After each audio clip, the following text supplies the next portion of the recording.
আমাদের সবার বাসায় কিছু অব্যবহৃত জিনিসপত্র থাকে, তাই না? আর সেগুলো থেকেই আমরা কিন্তু চাইলেই ঘরের জন্য ব্যবহারযোগ্য গুরুত্বপূর্ণ জিনিস তৈরি করতে পারি। হ্যাঁ ছোট্ট বন্ধুরা, আমরা আজকে তোমাদের একটু সহযোগিতা করতে চাই। অপ্রয়োজনীয় অব্যবহৃত জিনিস থেকে কিভাবে খেলনা তৈরি করতে হয় আজ আমরা সেটিই শিখব। ছোট বন্ধুরা, আজকে বাসায় বসে তৈরি করে নিতে পারো কাগজের সাপ। খেলনাটি তৈরি করতে অবশ্যই বড়দের সহযোগিতা নিতে হবে। কি কি লাগবে? যে কোনো রঙের কাগজ, লাল, নীল, হলুদ, সবুজ, কলম, কাঁচি এবং গাম। এবারে দেখে নিব তৈরির একটি ভিডিও ক্লিপ।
সানবিট সব দিবে সামাল।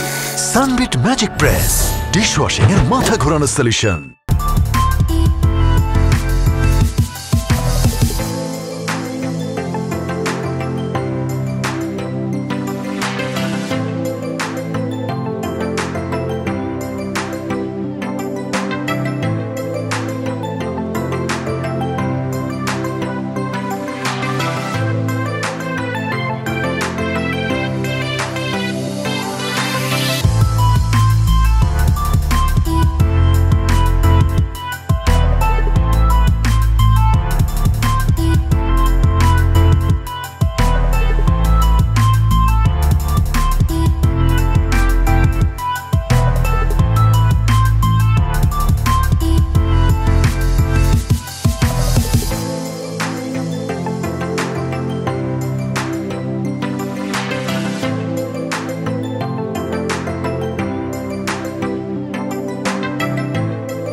দর্শক দেখছিলেন আমাদের টুকিটাকি সেগমেন্টটিতে কিভাবে খুব সহজে সুন্দর একটা কাগজের সাপ বানানো যায়।